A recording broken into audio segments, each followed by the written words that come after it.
Hello, I'm Claire-Louise Bennett. I'm a writer, and for the next while I'm going to talk about three writers I'm very, very fond of. Tove Ditlevsen, Annie Ernaux, and Ann Quin. I wish I'd come across their books earlier in my life, but that would have been impossible because their books have only been published in the UK and Ireland recently.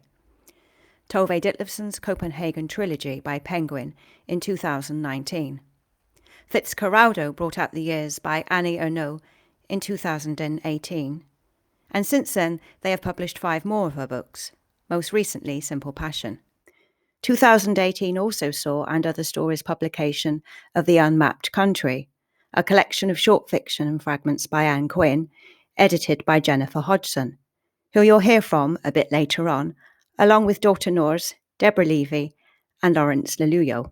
What links these 3 women writers is that they came from working class backgrounds, and their paths to becoming published writers was fraught with a lot of challenges, existentially, financially, and socially. I myself am from a working class background, though interestingly, this is something I'd pretty much forgotten about since moving to Ireland. I've lived in Galway for 20-odd years now. And a lot of my reason for leaving England was because I didn't have very many options available to me in terms of what I was going to do with my life. It was quite a narrow and rigid idea of what a person did with their life in the working class world that I grew up in. I'd been to university, but once that was finished, that was the end of that. It didn't lead to anything. I had no useful networks or connections. I was just back in my hometown, Swindon, thinking, well, that was that then. That had no impact whatsoever on my life or the course it might take. I had to just get on with it now and earn a living. I remember people kept asking me that. When are you going to get on with it? That phrase, get on with it, it drove me bananas. Get on with what? Get on with getting a job and a house and a husband and all the rest of it. And I just didn't want to. I wasn't interested or able for any of that at all. I had jobs. Swindon was the fastest growing town in Europe at the time, so it was impossible not to have a job. I'd done office work and I'd done night shifts, and I'd worked in warehouses and factories and catering and retail. I'd done all those sorts of jobs, and I just hated the way they took up all of my time and forced me to be indoors for hours on end. I didn't want to be indoors. I wanted to be outside. Growing up in Wiltshire, I liked the countryside a lot and wanted to get out in it as much as possible. But once childhood ends, that's all over, it seems, and I could feel adult life pressing in on me from all sides. And it just got more and more oppressive and suffocating. I was frequently trying to manage horrendous meltdowns in a toilet cubicle in this or that factory or shop or office complex. But I couldn't see any alternatives. I just couldn't see any way around it. So I thought, I've got to get out of here. So I came to Ireland. So many Irish people have gone to England to get work, and I came to Ireland to get away from it. And being here, when no one can really place me and no one's particularly interested in doing that anyway, has been liberating. My working class origins aren't a part of my identity here, so they haven't shaped how I live my life or what I've dared to hope for. And I always wanted to write. And in Ireland I found the space and the support to do that. I wasn't under the same pressures or scrutiny here as I was in England. Then after many years of doing different things, washing dishes and working in theatre, studying for a PhD and doing a bit of teaching, quitting that to work in a bike shop, being on and off the dole, serving breakfasts in a B&B, writing all the while, of course. Eventually, my first book, Pond, was published, here and in the UK in 2015. Publication in Britain meant that for the first time in a long time, I was going over to England fairly regularly. And on these trips, I was going specifically as a writer. I was meeting people within the literary world, most of whom, as we know, are white, educated, middle-class people. And I found myself in very pleasant and welcoming situations, where I nonetheless felt for the first time in aeons self-conscious and very aware of my accent. And I realised that occasionally I was speaking in a smarter sort of voice, and when I tried to go back and speak in my own voice, it felt like I was putting it on. It was a strange and confusing experience. I didn't quite know to what camp I belonged. Am I middle class now that I am a successful writer? To what extent was I really working class anyway? I felt as if I were falling between 2 stools. And I was reminded of many things I'd felt as a discontent young woman in England. It all came back, this mixture of feelings, frustration, irritation, pride, nervousness, embarrassment, displacement, guilt, anger. Discovering the work of Tove Ditlevsen, Annie Ernaux and Ann Quin has been a real gift. Reading their books gave me the courage to spend time with all those conflicting feelings that being reacquainted with my long-lost working-class self stirred up, and has provided me with the intellectual space to properly think through the relationship between class and writing and womanhood. Om morgenen var håbet der. Det sad som et flygtigt lysskær i min mors sorte, glatte hår, som jeg aldrig vågede at røre ved, og det lå mig på tungen sammen med sukkeret på den lunkne havregrød, jeg langsomt spiste, mens jeg betragtede min mors smalle, foldede hænder, der lå helt stille på avisen hen over beretninger om den spanske syge og Versailles-traktaten. Min far var gået på arbejde, og min bror var i skole, så var min mor alene, selvom jeg var der.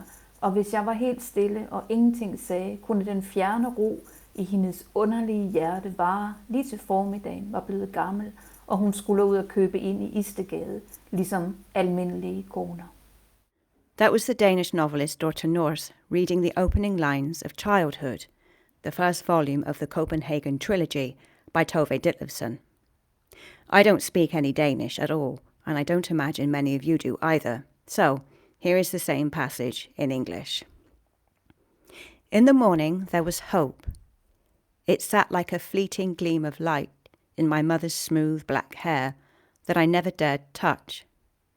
It lay on my tongue with the sugar and the lukewarm oatmeal I was slowly eating while I looked at my mother's slender, folded hands that lay motionless on the newspaper, on top of the reports of Spanish flu and the Treaty of Versailles.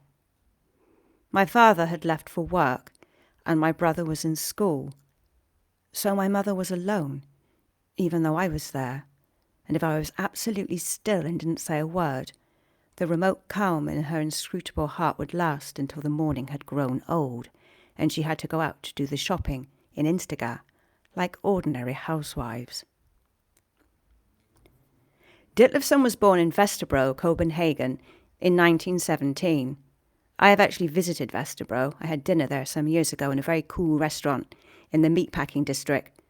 But like a lot of these hip areas, Vesterbro was in fact a very poor, rough kind of neighbourhood. And it is this pre-tasting menu Vesterbro that Tove grew up in. Within the first pages of Childhood, we get a really vivid portrait of this environment and the apartment where Tove lived with her parents and older brother. We hear about how the wallpaper is patched together with brown tape, how her mother draws the curtains before dark because her father is sat near the window reading illustrated socialist books. Meanwhile, her brother is hammering nails into a board and pulling them out with pliers. Her father falls asleep on the sofa and snores loudly. Her mother starts to sing shrilly. Downstairs, the neighbours who work at Carlsberg and drink 50 beers a day are roaring and shouting and beating their daughter with a thin stick. A prostitute lives with her daughter across the landing. There's a pervert hanging about the courtyard near the outside toilet. Young girls gossip lewdly in the trash can corner. In the streets, drunken men lie in the gutter with broken, bloody heads, while the unemployed stand about freezing cold, their hands rammed deep into their pockets, a burned-out pipe between their teeth. In the mornings, when it is still completely dark, Tove frequently scampers off to the bakery to fetch stale pastries. Sometimes the family live on hardened cream puffs and coffee for days. What endures in my memory of this account of her early life is not so much these grim details, which are relayed matter-of-factly, but a really clear and still image of a young Tove sitting up on her windowsill at night just before bed. I look into the dark courtyard way down below, and at the front building's wall that's always crying as if it has just rained. Between the walls I can see a little scrap of sky, where a single star sometimes shines. I call it the evening star, and I think about it with all my might when my mother has been in to turn off the light. She describes this moment as the happiest hour of her day, and we begin to sense already that here is someone able to carve out their own little private realm, who is striving to connect with something far beyond their circumstances. Indeed, despite the family's rough situation, something curious is going on inside Tove. I carried the cups out to the kitchen, and inside of me, long, mysterious words began to crawl across my soul like a protective membrane, she writes. One such word is lamentation, which she discovers in something by Gorky. She loves this word but doesn't know what it means. She asks her father, and he explains that it is a Russian term that means pain and misery and sorrow. Gorky, he concludes, was a great poet. At this, an excited Tove exclaims that she wants to be a poet too. Her father frowns and says severely, "Don't be a fool. A girl can't be a poet." Offended and hurt, I withdrew into myself again, while my mother and Edwin laughed at the crazy idea. I vowed never to reveal my dreams to anyone again, and I kept this vow throughout my childhood. Undaunted, Tove secretly nurtures ideas and dreams that are completely at odds with the environment she is in. She takes them seriously and recognizes that her talents might in fact lift her into a more interesting and exciting world. At the same time, she is careful to disguise what is going on inside her. She doesn't want to attract attention and invite further derision, so she takes to wearing a mask of stupidity and copying other people's reactions to things. Whenever it starts singing inside me, I'm especially careful not to let my mask show any holes. None of the grown-ups can stand the song in my heart or the garlands of words in my soul. When a little something of her secret channel seeps through, the adults pick up on it and are quick to accuse her of putting on airs. Children, of course, are much harder to fool. They sense what's going on exactly. "You're going around playing dumb," one of them declares menacingly. "You shouldn't pretend you're something you're not," says another. Having to conceal her burgeoning and inquisitive inner world is not so easy. Sometimes it weighs on her. I have to keep everything to myself, and sometimes I think I'm going to suffocate, she writes. At the same time, she is in no hurry to grow up because she is so afraid of what being an adult entails. Whenever she thinks about it, she runs up against a wall everywhere and goes on to describe the future as a monstrous, powerful colossus that will soon fall on me and crush me. But of course you can't prolong childhood, and Tove begins to feel it becoming threadbare. It doesn't quite fit her anymore, and it's no longer possible to keep clinging on to it. Towards the end of the novel, a chapter begins with a beautiful, heart-rending account of her childhood's final season. "My childhood's last spring is cold and windy. It tastes of dust and smells of painful departures and change. In school, everyone is involved with preparations for exams and confirmation, but I see no meaning in any of it. You don't need a middle school diploma to clean a house or wash dishes for strangers. And confirmation is the tombstone over a childhood that now seems to me bright, secure, and happy. Everything during this time makes a deep, indelible impression on me, and it's as if I'll remember even completely trivial remarks my whole life. When I'm out buying confirmation shoes with my mother, she says, as the sales clerk listens, 'Yes, these will be the last shoes we give you.'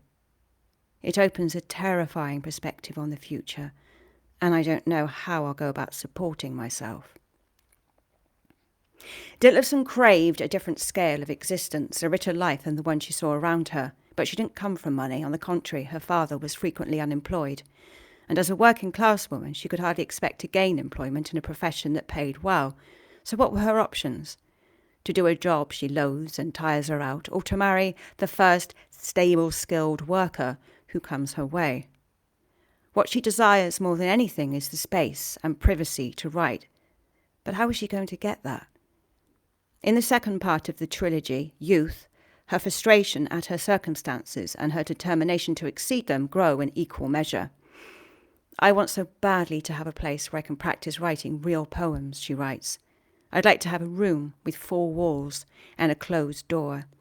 A room with a bed, a table and a chair, with a typewriter or a pad of paper and a pencil, nothing more. Well, yes, a door I could lock." This, of course, puts me in mind of Virginia Woolf's seminal essay, A Room of One's Own, published in 1929 when Ditlevsen would have been 12 years old. Woolf argued that in order to write freely, a woman must have her own private room, with a lock on it indeed, and £500 a year. As writer and critic Jennifer Hodgson observed in the conversation I had with her about Ann Quin, Woolf's notion of a room of her own was of a space within a comfortable family home that she has the domestic, social and financial scaffolding to maintain. She almost certainly didn't have a cold, shabby bedsit in mind. But of course this is the only sort of semi-private accommodation that Tove Ditlevsen and Ann Quin could afford. And living alone as a woman in these kinds of lodgings in the 1930s, as was the case with Ditlevsen, and in the 1960s, as Ann Quin did, was a gruelling and unpleasant experience. Tove moves out of her family apartment when she is 18 and rents a small ice-cold room that has a chipped basin, a chair that immediately breaks and for which she is charged, and a decrepit old dresser the handles of which are hanging off. Downstairs in the living room there is a large picture Isn't of he Hitler. handsome, says the landlady, Who soon admonishes Tove for the racket her typewriter makes. It sounds like machine guns, she complains. Nevertheless, Ditlevsen persevered, and her first collection of poetry, Piggerzind, or Girl's Soul in English, came out in 1939. I asked daughter how this happened and how was the book received. And so her first collection came out when she was really young. What age was she? 22, I think, something like that. Yeah, she was very young, very young. Mm-hmm. And how was it received? It was a huge success. Really? It was like a breakthrough in first strike. And then there's this, and this story is also in the Copenhagen trilogy, that she actually married an editor and was completely, there was no romance in it. She did it to get in. And she says that quite bluntly.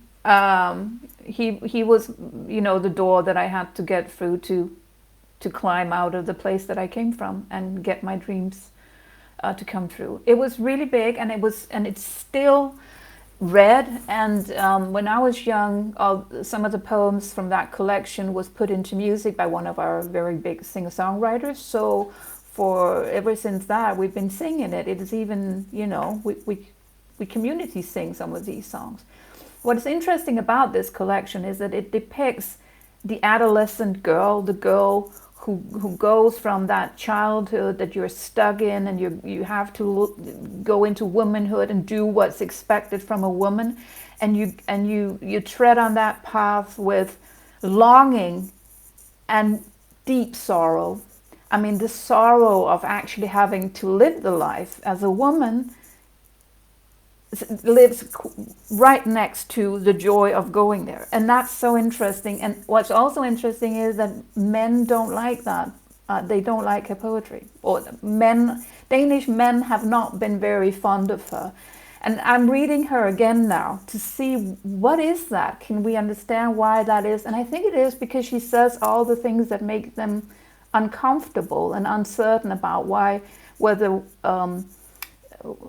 women want them or not, and what we actually think about relationship, and what we actually think about their needs, because she's just telling it, and she's telling it at an early age. So what's been happening ever since was that she sold a lot of books because women loved to read her, because she was saying things that we were thinking.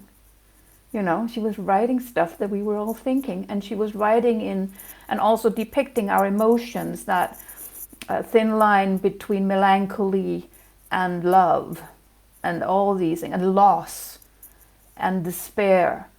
And so it's like she was handed under the table from woman to woman. And when I started reading poetry when I was very young, when I went from reading children's books to reading more adult literature, she was presented to me. That was what a school teacher did to me. She gave me Tove Ditlevsen under the table and said, "You want to read poetry? You start with her." And then later on, when she became famous and started writing about her childhood, and she started writing about her failed marriages, and she just spilled it out in a way that was way ahead of her time, we kept on reading her because she was still describing lives of women with violence and abortions and drinking and infidelity and trying to find a room of one's own and all these things. And then with a sense of humor. And I think the sense of humor is also one of the reasons why she has been scaring male readers, because she laughs at stuff that is demasking them. So. The second volume of Tove's memoir Youth ends with the publication of Girl Soul. The last line is, "Tonight I want to be alone with it, because there's no one who understands what a miracle it is for me." She went on to publish 29 books in her life, but she also married 4 times, had problems with alcohol, became addicted to the opioid Demerol, and was in and out of psychiatric care. So it seems that success and fame didn't bring her the happiness and all the things she dreamed of as a child. What was missing? Daughter told me she thinks that what was driving Tove from the beginning was a need to connect. She wants to find that person who can see her, she said. This deep need is understandable. Tove spent her childhood looking for a sign of love from her mother. She described her relationship to her as close, painful, and shaky. As a young person, we've already heard that she spent so much time and energy suppressing her feelings, pretending to be something she wasn't, hiding things from her mother and writing in secret. Perhaps this is why detachment occurred. I have a nagging suspicion that I'm not really capable of really feeling anything for anyone, she writes. And as the trilogy goes on, there is a sense that she is quite removed from the things going on around her. Even after Girl Soul is published, Ditlevsen still finds it hard to discuss her writing with other up-and-coming authors. It continues to be a shameful activity, something to be done in secrecy. Everything is still going on far away inside of her. Her novel The Faces, published in Denmark in 1968, was inspired by her own life. The central character, Lise, is a successful writer, for whom fame has brutally ripped away the veil that always separated her from reality. Lise is haunted by mask-like faces and disembodied voices, and descends almost willfully into a world of pills and hospital care. Often it is ambiguous as to whether the visitors who come to see her and the conversations that ensue are conjured or are real. Yet the exchange between Lise and her mother seems all too credible. Lise is anxious and paranoid. Convinced that the hospital staff are trying to poison her, she appeals to her mother for help. Her mother replies, "You're really sick in some way, but that's just sensible punishment for all your snobbishness. You always thought you were better and smarter than your father and me, and you were ashamed to invite your fancy friends home because your father was only a stoker." Oh, this is it, yeah.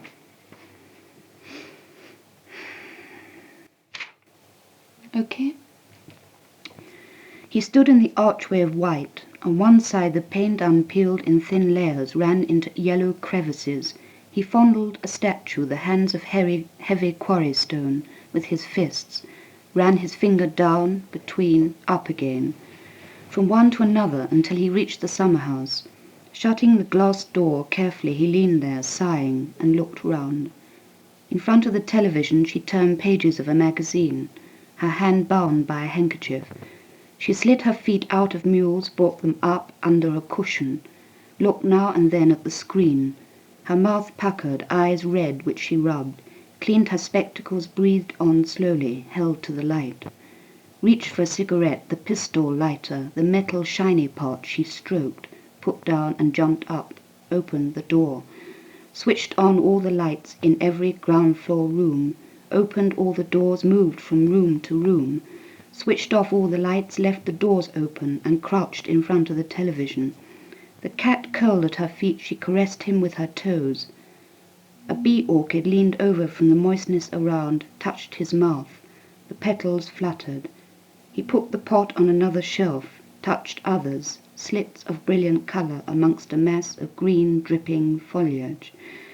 Roots emerged suddenly as he parted leaves, thrust through. He poked about with his little finger, murmured with pleasure, sometimes sighed. Leaves sprang back into place, tips of red and purple dipped, shriveled into the dampness, the darkness. He shone a torch upon those hanging above in open baskets, clusters of stumpy, tuberous shoots. Still murmuring, he reached up, brought one down, parted a layer of tiny leaves, and looked in. His fingers trembled, his body sloped, face flushed in the one stream of light. He pressed the earth in, smoothed over, paused longer at some, peered into centres, ran a finger along stems, pink against pink laid there, turrets of intense purple, wings, tongues striped, tilted towards him, the light. His eyes darted from left to right, movements that slipped between shadows, his shadow, broken in part by the glass spread over the plants. He swung the torch round and smiled as arcs of light split the whole place into a solarium one moment, an overflow of darkness the next. He switched the torch off, stood against a table, and watched the rain slide across the window. Breathing slowly, he listened with the plants that sucked, dripped around and above.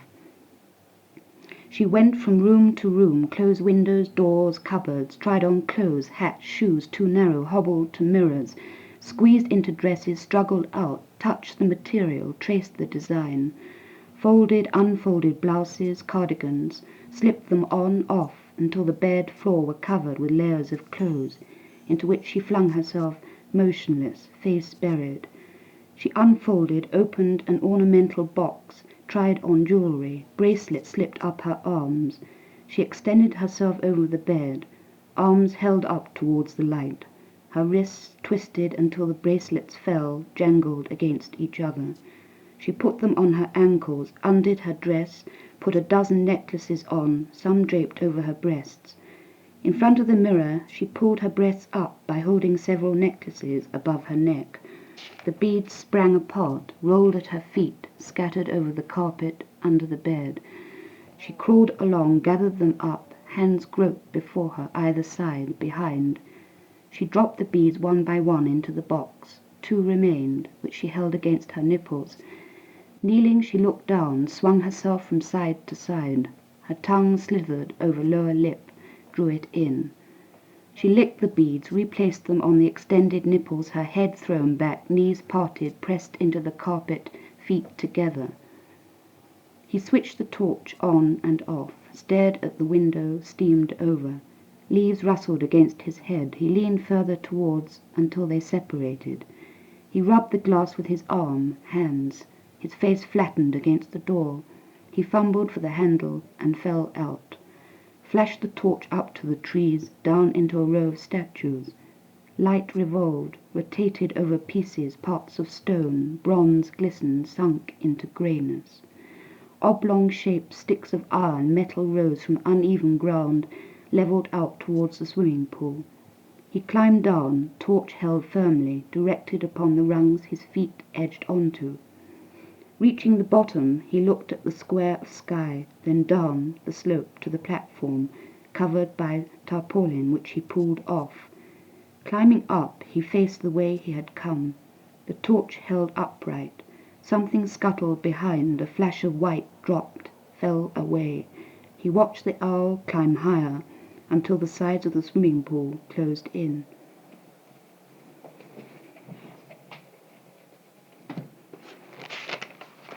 Okay?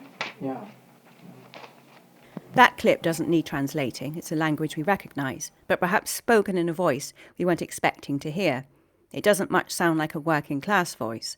Nevertheless, that was Ann Quin, a working class writer from Brighton, in 1966, in the living room of performance poet Larry Goodell's house in Placitas, New Mexico. I'm extremely grateful to Larry for sharing that recording he made some 55 years ago. If you're interested in hearing more, do check out his Bandcamp site. Jennifer Hodgson put me in touch with Larry. She is currently working on the first biography of Quin and is up to her eyeballs in details pertaining to Quin's life and background, so I asked her to furnish us with a bit of biographical information. So she was born in Brighton in 1936. She was brought up by her mother, who was originally Glaswegian, and was, as far as I can gather, was a kind of like traveling salesperson. Her dad was kind of estranged, but she did get back in touch with him later on as an adult. He was, I mean, on the birth certificate, he's listed as an optician, but he was also a kind of like amateur vaudevillian. He was like a sort of kind of light opera singer, as far as I can gather, and had kind of aspirations in that area. Quin went to convent school in Brighton, and she left to go to secretarial college. She trained as a shorthand typist, and she worked in a solicitor's office. And then she moved to London and worked as a secretary in publishers' offices, and kind of was a reader at points in publishers' offices as well. She kind of lived in bedsits in Soho during this period, and that's where she began writing. She wrote 2 novels and ended up burning them prior to Berg, which was like her debut. And yeah, she published 4 novels during her lifetime. She also wrote quite a few kind of short stories, and kind of the beginnings of a 5th novel that some were published in magazines and such during her life. Some of them weren't, but they came out. I collected those together and edited them, and they came out with And Other Stories in 2018 as the Unmapped Country. So yeah, I mean, from the early 60s onwards, she had this sort of she went from she was a secretary, and then she sort of had this writing career, and she really spent the majority of the early mid 60s in America. She got a D.H. Lawrence Fellowship to New Mexico, and then she got the Harkness Award, which funded kind of travel through the states. So she spent a fair amount of like her actual writing career, which was only really sort of, in terms of publishing, like sort of a decade long. She spent quite a lot of that time in the States. So she's a British writer, but really she was really drawn to. She lived in a village called Placitas, which is just outside Albuquerque in New Mexico. And around there at that time, Robert Creeley, the poet, was living.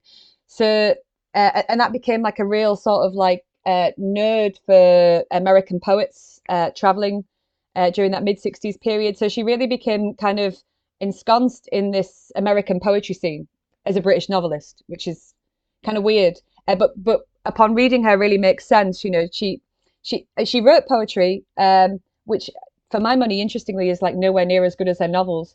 But her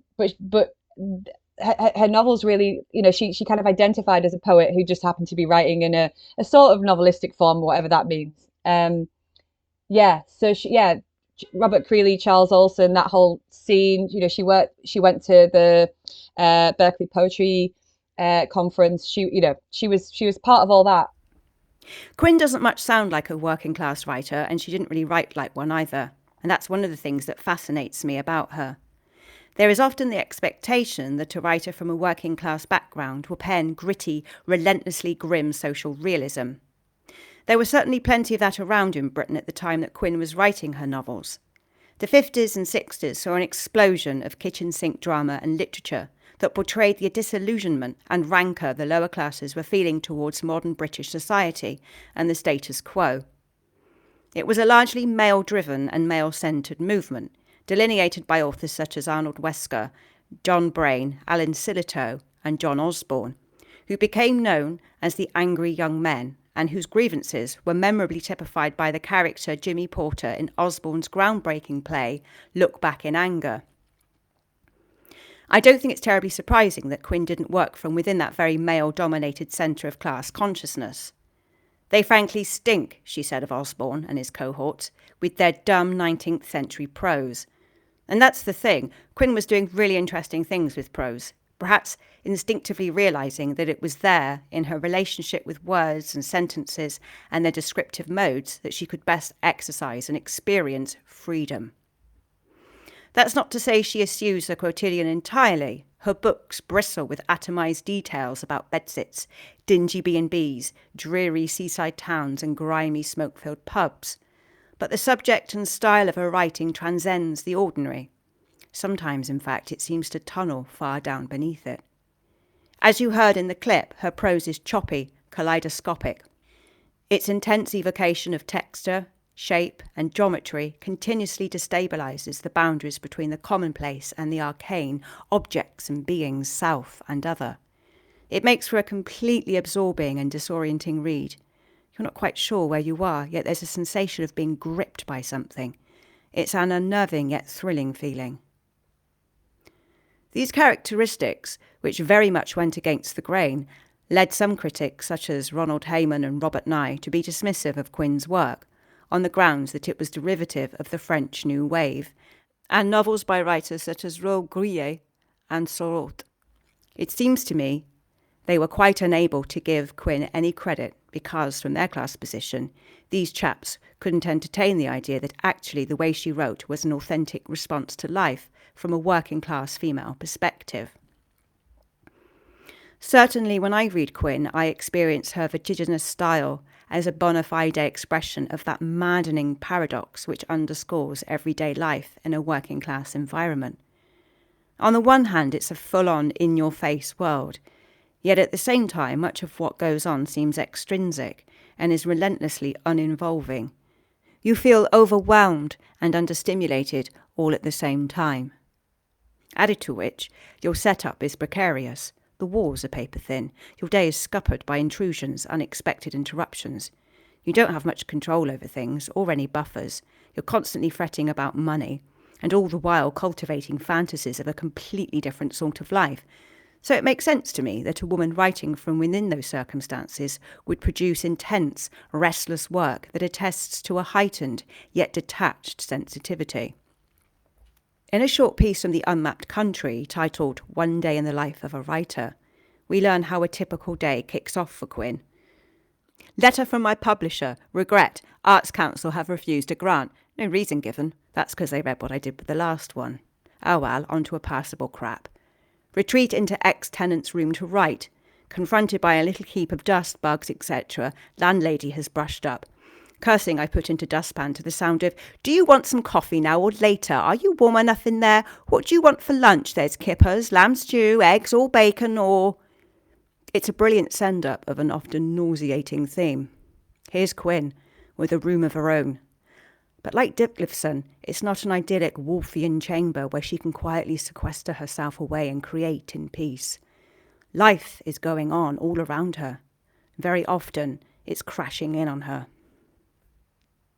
Recently, I had a really interesting conversation with Professor of English Lee Wilson from Westminster University about Ann Quin and her way of rendering the physical world. And Lee made the point that in order to be truthful, Quin's description of it had to go beyond conventional grammar and sentence structure. Lee observed that there is a strong sense of the physical world in Quin's work, but, she said, it's not saying, oh, this is just the there of the world and we can't change it, as a lot of realist writing does. It's almost like it animates the world, and if the world is animated, then it can change. It's alive and developing. This articulates really well what draws me back to Quin's books. It's this feeling of the things of reality being shaken loose from their ordinary categories, and thus becoming autonomous and mutable. Nothing is a given, nothing is taken for granted, nothing is set in stone. There's no sense that there is no reality, it's rather that it's being constructed and deconstructed all the time, moment to moment, by our multifarious interactions with it. Writing the biography of someone who took such an unconventional approach to narrative must present some challenges, and perhaps some opportunities. I asked Jennifer to talk a bit about how she was going about bringing Quin's life to the page. Writing this book, you feel the sort of like really familiar narrative pull, right? You feel like you feel this sort of injunction upon you to write a story about self-transformation, about someone who was a secretary who becomes like an avant-garde pioneer writer, right? As if that's like they're two completely different states of being. And one of the things that I'm, keen not to do in this book is just sort of like repeat the world as is, you know, like we love stories like that because that's what makes them special, because you know that then she's the hero of this story who like embarks upon this journey of self-transformation. But I think the thing is that it's never as simple as that, you know. And for Quin, she had this sort of halcyon period where she was basically rinsing all kind of like arts funding she could get. She was rinsing the Arts Council. She was rinsing various like American funding bodies, and she was using it to have this like big time traveling and being in the States and doing all of the things that she wanted to do. But the thing is, for her, it kind of wasn't sustainable. So, you know, she had really quite profound mental health difficulties, which were kind of sort of episodic, but towards the end of her life became sort of more acute. And she ended up living back with her mum in her mum's flat in Brighton. Her mum had a fall, and she had to sort of care for her. And she kind of ran out of money. The Arts Council stopped sort of sending her cash. And so, you know, I guess it's about precariousness. That narrative about the secretary who becomes an avant-garde pioneer doesn't give account of the lack of safety, the precarity, and the risk involved in doing something like that. There's no safety net, you know. Lee Wilson shared some letters with me that were exchanged between Quin and her publisher Marion Boyer and her agent, and they are so often about money. Larry told me that the Harkness Foundation money was a godsend and confirmed that money was an ongoing concern for Anne. It must have been very pressing the years before her death, he wrote in his email to me. In a letter Anne wrote to him in '66, she talks about a cargo trip around the world she wants to take. She's hoping that the sale of some of her stories will cover it. In the meantime, would Larry be able to lend her $200? It would, she writes, be one less headache if you could manage this.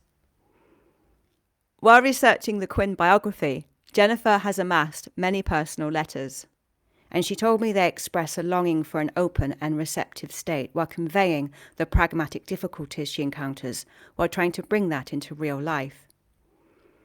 Jennifer said that in her correspondence, she often comes across as cheeky and full of mischief.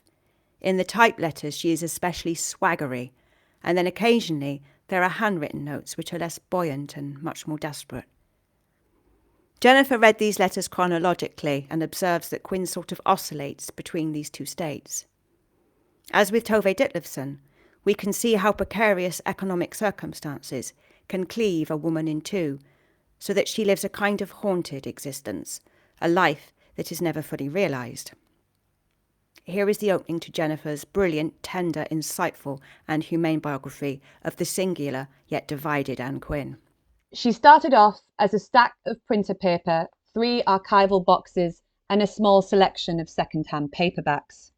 Then she was a reel-to-reel recording of a voice that sounded nothing like her voice.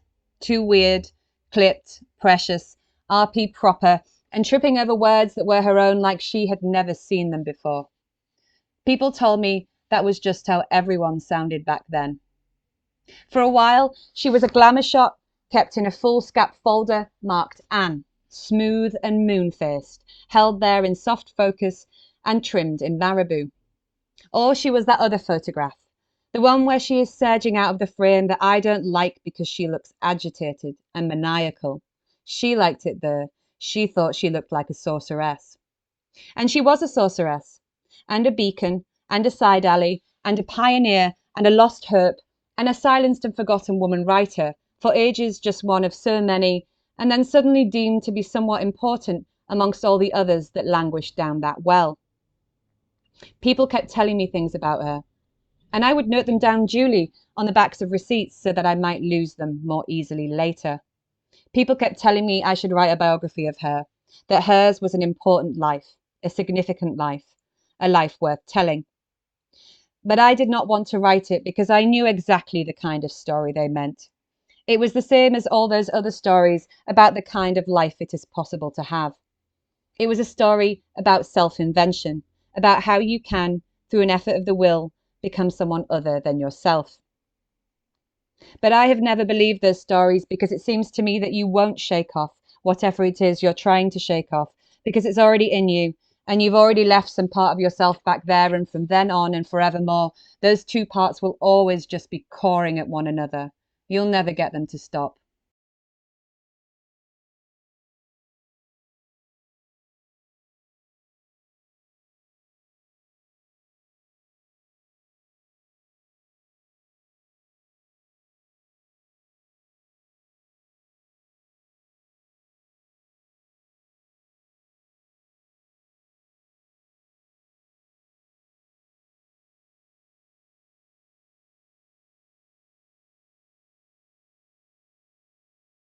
Born in 1940, Annie Ernaux grew up in Normandy, where her parents ran a café-épicerie.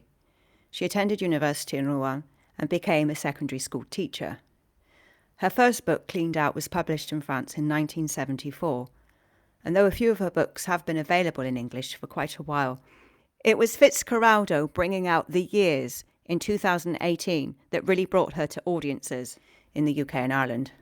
Ernaux has been garlanded with prizes, including the Marguerite Yourcenar Prize in 2017 for her life's work, and we have been quick here and in the UK to show admiration and adoration for her books. John Banville said The Years was nothing short of a revelation.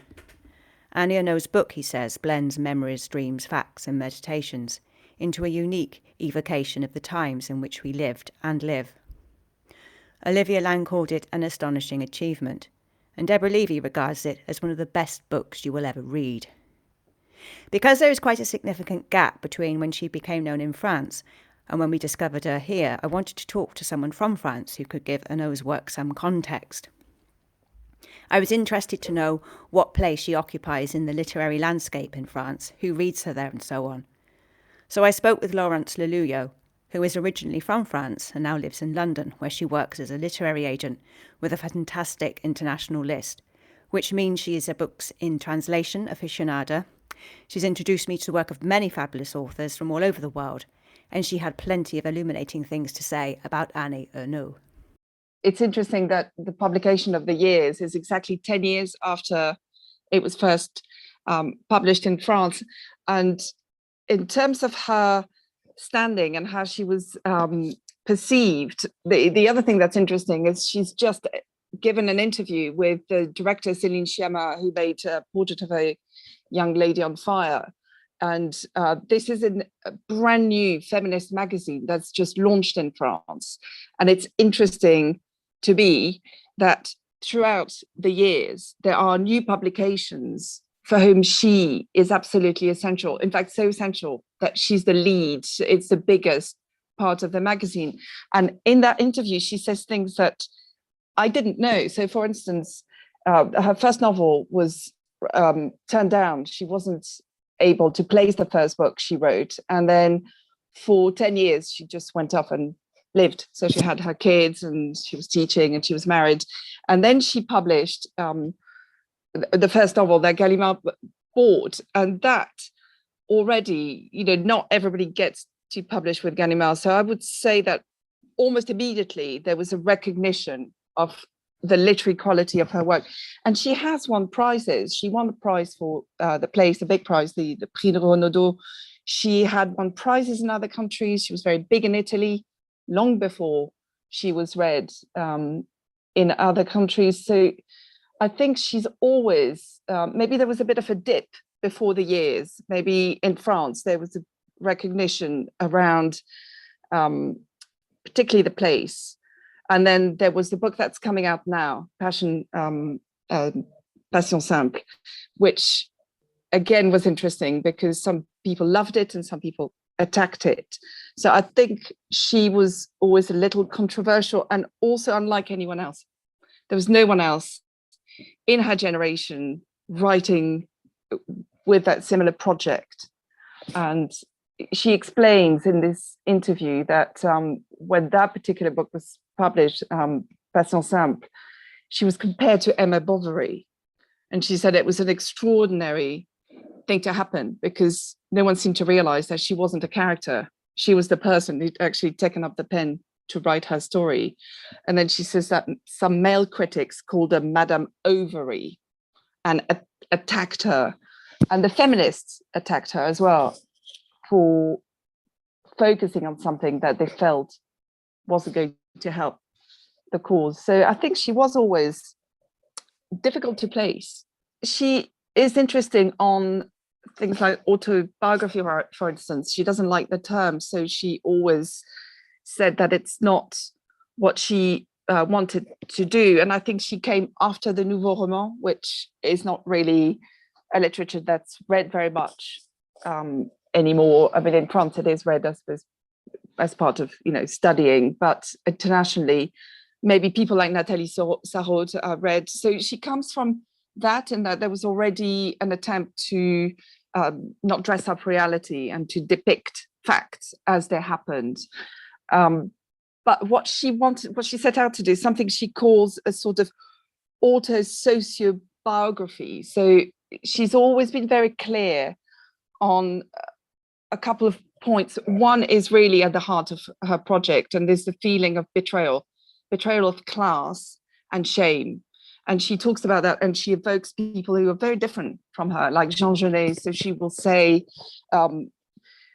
writing is the ultimate recourse for those who have betrayed. And what she seeks out to do is give a literature to that world and to that social class that she comes from. And in that, she's built something she calls écriture plate, so the sort of flat writing. And the idea is that the people she talks about should be able to read her books. There should be no real clash between describing what maybe is sort of more noble as a theme, so the passing of time or how memory works, how we evoke the past, and things like going to the supermarket or maybe just getting on the train, commuter trains, which she writes about a lot in other books, her Aunt in English or diaries that she's published. And for her, the idea is that her experience is a kind of vessel. So people recognize something through it. And there's definitely a sociological element for her, as well as this sort of feminist project. The fact that she embodies something. Laurence went on to say that Ernaux described herself as a class defector. She went from the class that was dominated economically and intellectually to the class that was dominating, at least intellectually, she explained.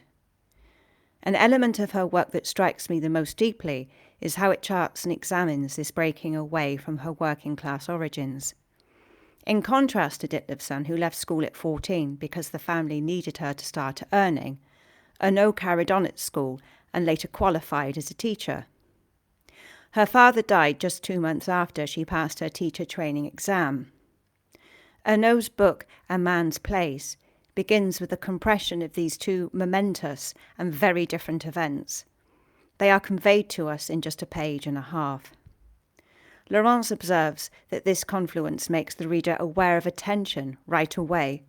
A sense of betrayal haunting the author is already there in the first page of the book. A Man's Place was Ernaux's first non-fiction book.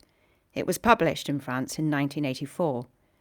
It is a painstaking, tender, and candid account of the transition that occurred when she was still a very young woman into intellectual middle-class life. She describes how it felt like her whole world turned upside down, how she felt divided in herself, and how a distance came between her and her father. Although it has something to do with class, she writes, it was different, indefinable, like fractured love. Something of this schism persists in the retelling and makes finding a mode of recollection difficult for her.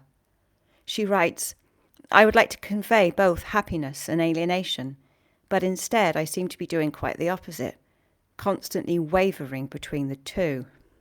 The Years was published in France in 2008, 24 years after A Man's Place. An autobiography that covers the years 1941 to 2006, it has been heralded as a new kind of life writing that lays bare how our most personal experiences are shaped by the economic and social conditions of our lives. Family narrative and social narrative are one and the same, she says, just a few pages in. In this book, Ernaux has found a totally distinct narrative form that is able to convey not only happiness and alienation both, but also the subjective and the impersonal, the private and the communal. There is no wavering here. She partly achieves this by writing mostly in the first person plural, with occasional interludes of the third person singular, which is a really effective way of showing how individual and collective experience are always in tension with one another. Quite often, it is when she is looking at photographs of her younger self that the she point of view is adopted. It's a good method because it feels like a completely natural thing to do. Many of us, when looking over old photos, are tempted to refer to our distant selves this way. These interludes feel like natural pauses in the bigger socio-historical narrative and allow Ernaux to focus in on herself and her interiority for a moment. Examining a black and white 1958-1959 class photo from the University of Rouen, she re-inhabits this bygone self and writes, "More than anything, she wants not to be seen." We get a snapshot into this bright young woman's inner world and learn that she is unwilling to say her parents run a café-épicerie. She is ashamed not to know the meaning of certain recondite expressions. She is ashamed of her imitation suede jacket. As in A Man's Place, Ernaux recounts in frank quotidian detail the circumstances that made her increasingly conscious of her severance from her family and her home life. Moving back into the third person, she recounts returning home at the weekends as a student with a bag of laundry, an occasion that gave her parents a good excuse to invite over family and friends for a meal. The table talk, she writes, revolved around the arrival of a supermarket, the building of a public pool, the Renault 4L and the Citroën Ami 6, the best way to prime rabbit, and which local butcher served the customer best. She sacrifices hours that could be spent reading Virginia Woolf and sociological textbooks in order to awkwardly join in the conversation.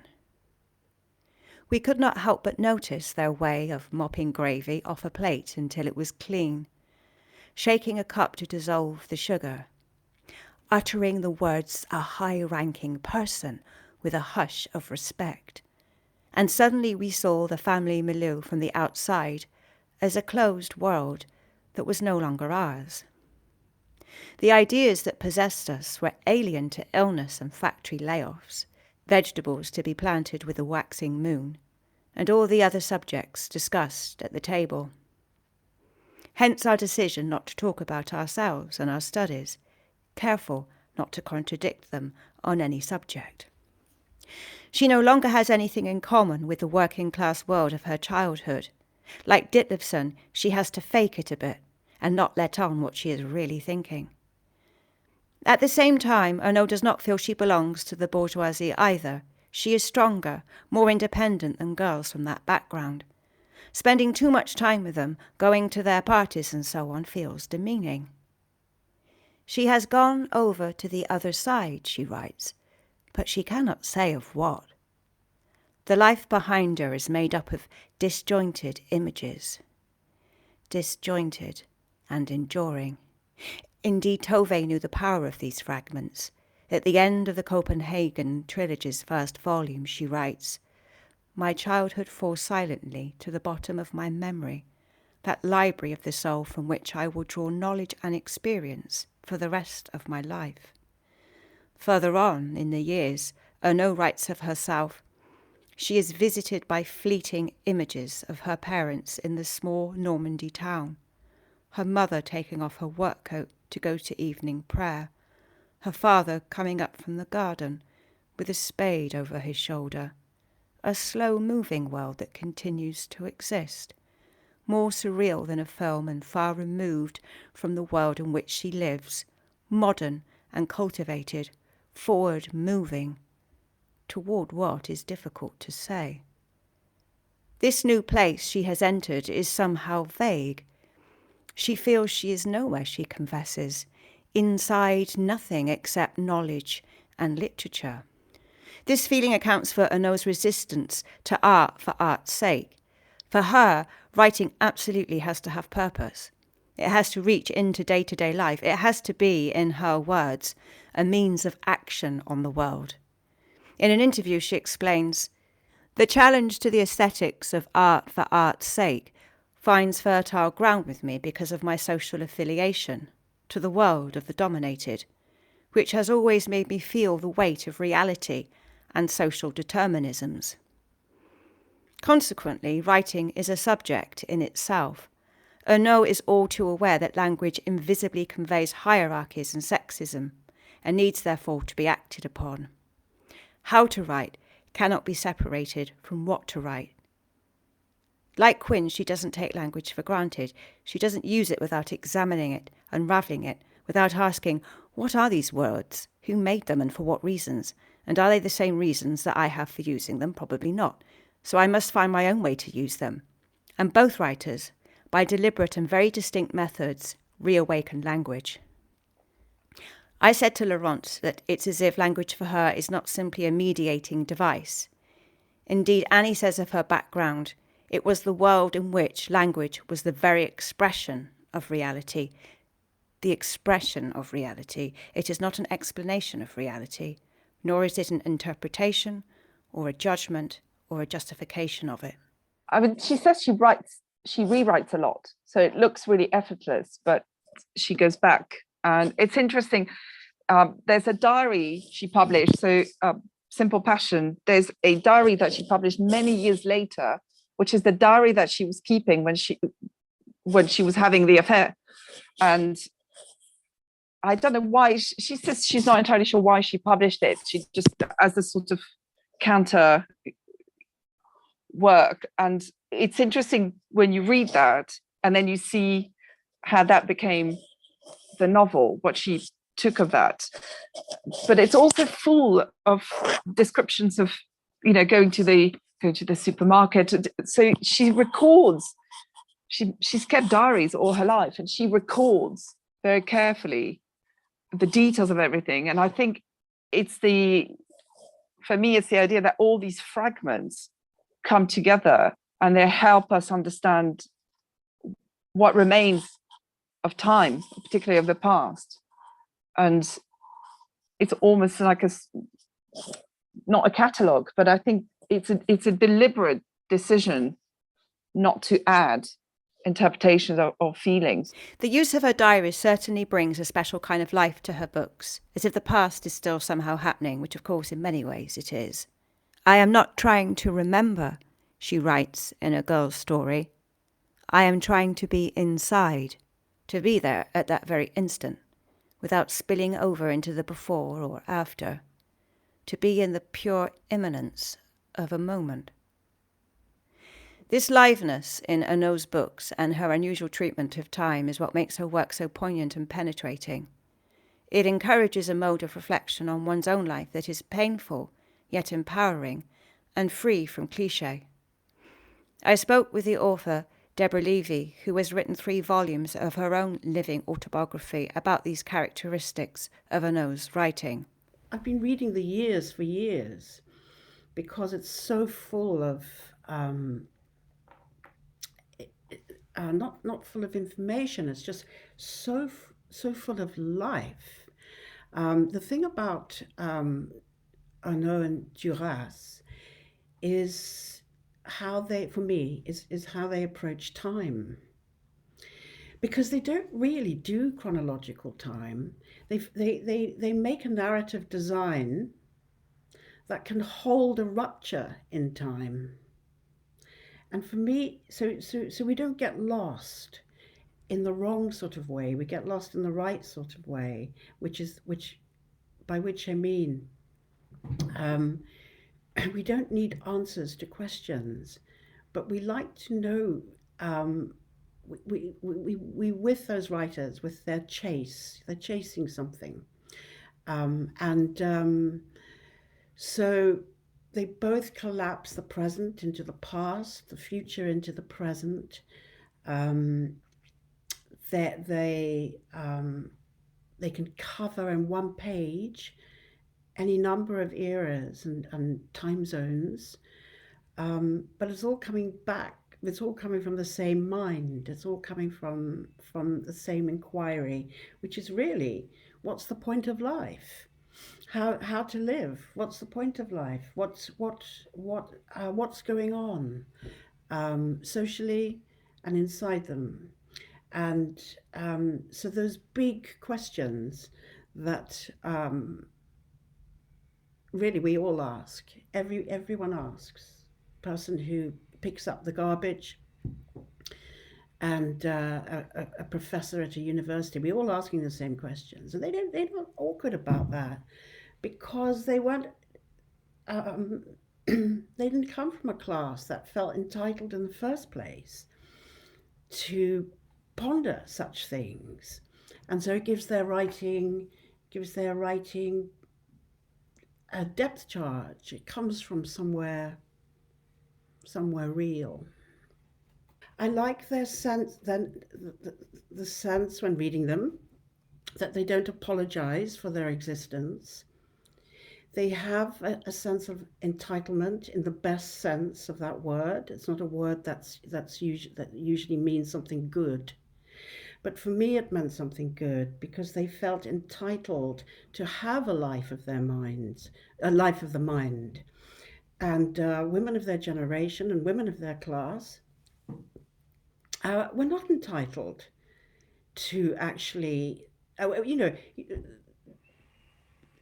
the way that they thought, their mind was not the most valuable part of them. So it was immensely encouraging to me to read their work with that kind of tone in it, the sort of freedom they gave themselves to write themselves, to write their minds into the world as much as everything else they wrote into the world. That was valuable to me. Deborah's words really resonate with me. Reading the work of Annie Ernaux, Ann Quin and Tove Ditlevsen the last few years has really brought home to me how important, how necessary it is to write about your own direct experiences in your own words. As we have already heard from Ernaux, language contains its own biased formulations.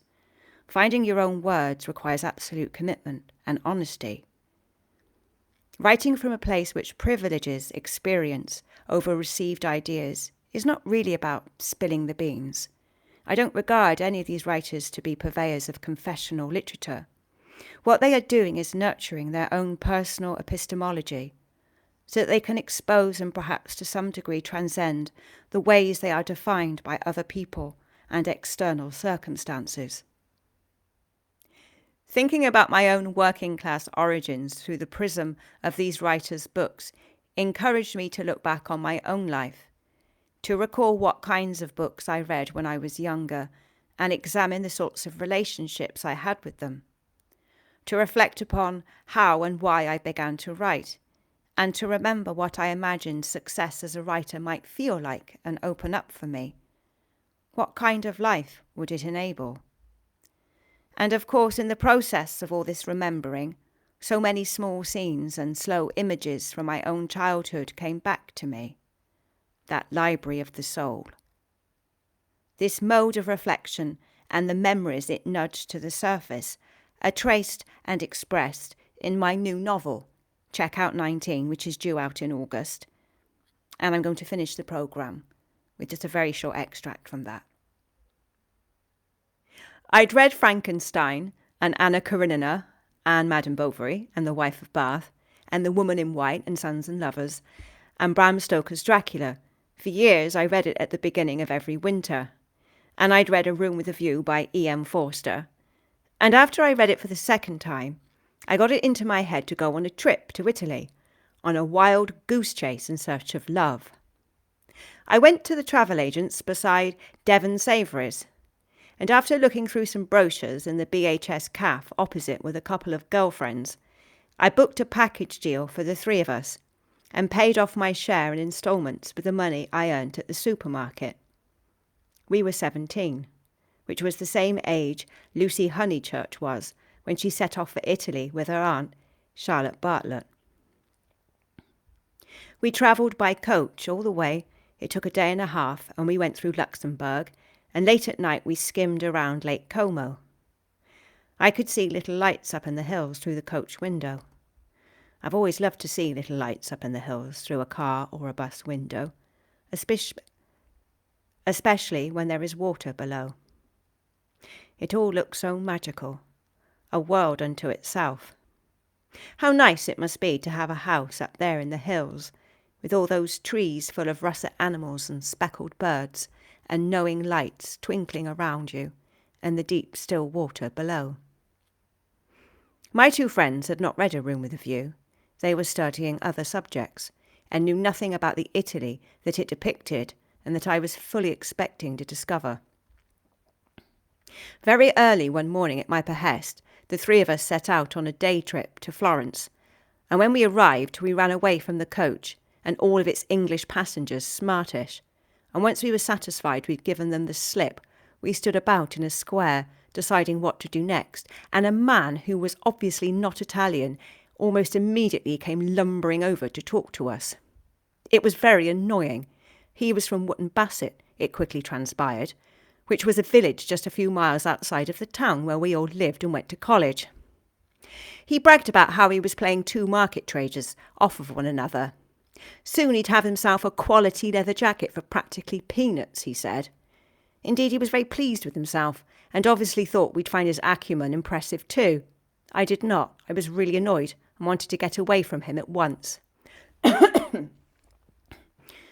I couldn't understand why my two friends went on talking to him. He was really uninteresting and his antics quite inane. Furthermore, he came from a village just a few miles from where we all lived. I wanted to be neither reminded of where I came from, nor of the monkey business that people from that same place typically got up to, wherever they happened to be, while I was on this trip. His presence in Florence was ruining everything. I stared across towards Santa Croce and fixed my gaze and spirit on a statue there in an effort to blot him out and augment my connection with the beauty and love and courage that E.M. Forster's novel had prepared me for. I wanted to stand as she had stood, with my elbows upon the parapet. I wanted to walk where she had walked, among the churches, the basilica, the statues. To see those things and be overcome. I did not count on seeing a murder by the fountain as she had done. I did not count on seeing blood, real blood. I would see Christ, yes, Christ, wounded and suffering and bleeding on the cross, and my own blood would be shaken from my heart, like Dante's blood was once shaken from his, and I would swoon as Lucy Honeychurch had swooned. Except I wouldn't faint exactly. I had more space in me than she did, quite literally. She wore a corset, after all. Avant de commencer, je croyais être capable de me rappeler chaque détail. Je n'ai retenu en fait que l'atmosphère, la position de chacun dans la cuisine, quelques paroles.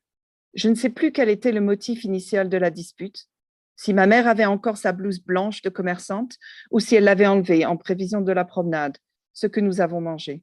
Je n'ai aucun souvenir précis de la matinée du dimanche, en dehors du cadre des habitudes, messe, pâtissier, etc.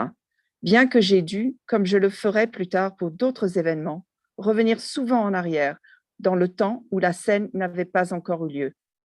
Je suis sûre, cependant, que je portais ma robe bleue à pois blancs, parce que les 2 étés où j'ai continué de la mettre, je pensais au moment de l'enfiler. C'est la robe de ce jour-là.